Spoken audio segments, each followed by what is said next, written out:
Election రాబోతుంది sir. 2024 election రాబోతుంది. ప్రజలు ఏంటి? శ్రీనివాసరావు గారు అంటే విభజన హామీలు సాధించే పార్టీగా ఏ పార్టీ సాధిస్తుంది అనుకుంటున్నారు? ప్రజలకి శ్రీనివాస్ గారు ఓటు చేయండి అంటే ఏ పార్టీకి చేయమంటారు? అంటే ఇవి కష్టమో లేకపోతే నేను అడగకూడదో నాకు తెలియదు. ఇక చెప్పండి, అసలు మీకు ఇష్టం ఏదన్నా అడగండి. ఏమన్నా బెదిరే వాళ్ళు ఉంటే ఇబ్బంది, కానీ మీరు అదేదో గుండె అది తీస్తే రాముడు కనపడతాడు ఆంజనేయులకి, నాకు తెలుగు జాతి కనపడుతుందండి. అదే సార్, రేపు 24 ఎలక్షన్లో ఎవరికి ఓట్ చేయాలి? విభజన హామీలు అవ్వచ్చు, ఆంధ్రప్రదేశ్ బాగుపడి ఉండటానికి వైసీపీ ఉంది, ఇక్కడ టీడీపీ ఉంది, దాంతోపాటు మీ ఫేవరెట్ బీజేపీ ఉంది, దాంతోపాటు మీకు ఇష్టమైన కళ్యాణ్ బాబు గారు, మీ కళ్యాణ్ బాబు గారి జనసేన పార్టీ ఉంది. వీళ్ళకి ఎవరికి ఓట్ వామపక్షాలు లేవా? వామపక్షాలు కూడా ఉన్నారు సార్. అంటే వాళ్ళు చేయడానికి మాత్రం వాళ్ళు ఉంటారు, ఓట్లేయడానికి పనికిరారు. అదే సార్, వామపక్షాలు కూడా నాకు తెలిసి ఏ పార్టీలో వాళ్ళు సొంతగా పోటీ చేసినా కానీ ఈ అన్ని పార్టీలకి ఏ పార్టీకి ఓటు చేయమని చలసాని శ్రీనివాస్ గారు చెప్తారు. దయచేసి ఆంధ్రప్రదేశ్ ప్రజలందరూ లాస్ట్ టైం మీరు హోర్డింగ్స్ చూసుంటారు, శ్రీకాకుళం నుంచి అనంతపురం జిల్లా వరకు చూసుంటారు. అందుకని ఒకటే చెప్తున్నాను, దాంట్లో ఏం చెప్పాను నేను అదే చెప్తున్నా. 2014 ఏం చెప్పాను అది చెప్తున్నా, నో చేంజ్. నా దగ్గర ప్రజా ప్యానెల్ 2014 ఉంది. 2009లో చిరంజీవి గారు పార్టీ పెట్టినప్పుడు కూడా నేనేం చెప్పానో స్పష్టంగా ఉంటుంది. ఏమైనా పేపర్లు తిరిగేసుకోండి, లేదా మళ్ళీ చెప్పనా? నా స్టాండ్ మళ్ళా నాలుగు ముక్కలు చెప్పండి వాళ్ళకి. ఒక్కటే చెప్తున్నాను, ఇవాళ దొంగలకు ఓటేసి తర్వాత దొంగతనం జరిగిందని బాధపడద్దు. ఇది నేను చెప్పలే. ఇంతగా దొంగలు ఎవరు ముందు చెప్పేస్తాను, తర్వాత దొంగలు మీరు అయిన జరిగింది. తర్వాత జర్నలిస్టులు కదా మీరు, మీరే రేపొద్దు నేరం తక్కువ కాదు, మీరే నేరం జరిగిందని చెప్తారు. వాళ్ళని మీరే దోషులు ఎవరైనా నిర్ధారించేస్తారు. మీరు వాళ్ళని బోర్లో పెట్టి గ్రిల్ చేసేస్తారు, వాళ్ళ శిక్ష వేసేస్తారు. శిక్ష ఎలా వేయాలో ఆఖరికి బాత్టబ్లో పడుకుంటారా, లేకపోతే ఆ తాడు తీసుకొచ్చి ఎలా బిగిస్తారు, మీరే ఏ శిక్ష వేయాలో కూడా మీరు చెప్తారు. మేమెవరం అండి, సామాన్య ప్రజలు. అందువల్ల సరే, దొంగతనం జరిగిన తర్వాత బాధపడద్దు. బొగ్గును ముడిప్రార్థం చేసి బంగారం దాయ్ దాయ్ దాయ్ అంటే దాదది బొగ్గే వస్తుంది.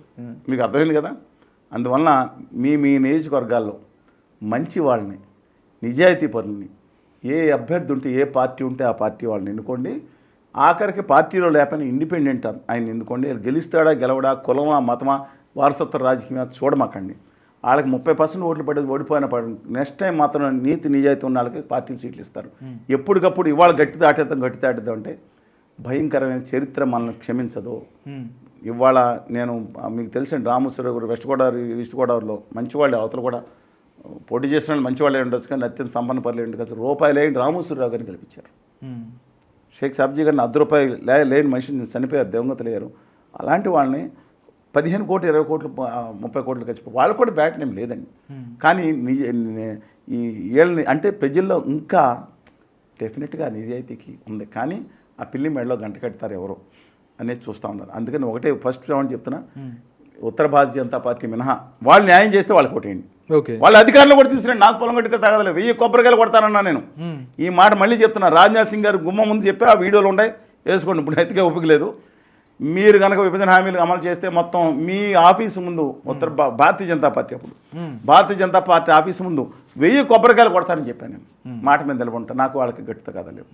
వాళ్ళ అధికారంలోకి వచ్చినా నాకు బాధలేదు, వాళ్ళ విధానాలు సవరించుకుని వాళ్ళ విభజన హామీలు అమలు చేస్తే ఆంధ్రప్రదేశ్లో అధికారానికి వస్తే కూడా తప్పులేదు. నాకు కానీ ఒకటే చెప్తున్నాను, మీరు దయచేసి మంచి వాళ్ళకి ఓటేయండి. కానీ ఇప్పుడు వచ్చే ఎన్నికల్లో మాత్రం, పార్లమెంట్ ఎన్నికల్లో మాత్రం ఇవాళ ఉత్తర భారతీయ జనతా పార్టీతో పక్కన అంటకాగే ఏ పార్టీకి ఓటేయద్దు. ఇలాంటి జర్నలిస్టులకో, అలాంటి పెద్దవాళ్ళకో, లేదా ఇంకొకళ్ళకో వాళ్ళకి ఓటేయండి. మోడీ గారికో లేదా అమిత్ షా గారికో కాళ్ళ దగ్గరికి వెళ్ళి గులాములు చేసి వాళ్ళకి మామూలుగా మసాజ్ చేసే బ్యాచ్కి ఓటేయి మాకండి. దమ్మున్నాడికి, తెలుగోడికి, నిబద్ధత ఉన్నాడికి, ఢిల్లీ వెళ్ళి పతాకాన్ని ఎగరేసేవాడికి, నిలదీసేవాడికి, తమ భావితరాలకు పనిచేసేవాడికి ఓటేయండి. 25 మంది ఎంపీలు 20 మంది కల్పించండి. జగన్మోహన్ మేము చెప్తున్నాను, మేము కనుక అలాంటి సమయంలో మేము తీసుకురాకపోతే ఇవాళ మెడలు వంచుతావా, ఏం చేస్తావో కట్టుకోండి. పార్లమెంట్ మేము అక్కడ లేదా మోడీ గారి ఇంట్లో అక్కడ ధర్నాలు చేస్తావా, అరెస్ట్ అయితే అక్కడే ఉంటాం, తిహార్ జైల్లోనే ఉంటాం. 25 మంది పార్లమెంట్ అసెంబ్లీ గురించి తర్వాత మాట్లాడుకున్నాం. 25 మందికి దమ్మున్న తెలుగు వాళ్ళని పంపించండి. బానిసలు ఎన్నుకుని ఈ పార్టీలకి, కులాలకి, మతాలకి, వారసత్వాలకి బానిసలుగా ఉండే వాళ్ళని కాకుండా దమ్మున్న ఆంధ్ర వాడిని, దమ్మున్న తెలుగు వాడిని, తెలంగాణ కూడా చెప్తున్నా, దమ్మున్న తెలుగు వాడిని ఢిల్లీకి పంపించండి. అవమాన భారంతో చచ్చిపోతున్నారండి. మీకు తెలుసా, ఇక్కడ ఆయన ఉన్నారు ఎవరు రంజిత్ రెడ్డి గారు ఉన్నారు, చేవెళ్ళ ఎంపీ. చేవెళ్ళ ఎంపీ గారు, మిథున్ రెడ్డి గారిని, ఎర్రనాయుడు గారి అబ్బాయి రామ్మోహన్ నాయుడు గారిని కానీ వాళ్ళు ఎవరన్నా వెళ్ళి అడగండి ఒకసారి, పర్సనల్ ఇంటర్వ్యూ చేయండి, ఆఫ్ ద మైక్ లేకుండా చేయండి. ఓకే. మనకి తెలుగు వాళ్ళకి ఢిల్లీలో దక్కే గౌరవ మర్యాదలు అంటూ అడగమండి, గుండె నిజాయితీగా లోపల చెప్పమానండి. 60 ఎంపీలు ఉండి దేశాన్ని ఆ రోజు మనకు అన్యాయం జరిగితే గడగడలాడించిన తెలుగువాడు సత్తా వాళ్ళ ముక్కలు చెక్కలై పీలికలు అయిపోయి, దాంట్లో మళ్ళీ పార్టీలు పీలికలు అయిపోయి, వీళ్ళు లేపి ఆయన మీద కేసు పెట్టించిన, ఆయన లేపి వీడి కేసుల కోసం ఇంకోటి కోసం ఢిల్లీలో తాకట్టు పెడతా ఉంటే అవమానం అంతా చచ్చిపోతున్నాం తెలుగు జాతిని చెప్తున్నాను. ఓకే సార్, ఎలక్షన్ రాబోతుంది. ఏదైతే మీరు అనుకుంటున్నారో ఇప్పటిదాకా మీరు ఈ విభజన హామీల కోసం, తెలుగు వాళ్ళ కోసం మీరు చేస్తున్న పోరాటం ముందుకెళ్ళాలని, నెక్స్ట్ ఇప్పుడు దాకా మీరు చేసింది నెక్స్ట్ పీరియడ్లో ఎలక్షన్ అయిపోయిన తర్వాత ఇవన్నీ ఆంధ్రప్రదేశ్కి రావాలని కోరుకుంటాం. Thank you so much Chalasani Srinivas గారు. నమస్కారం అండి.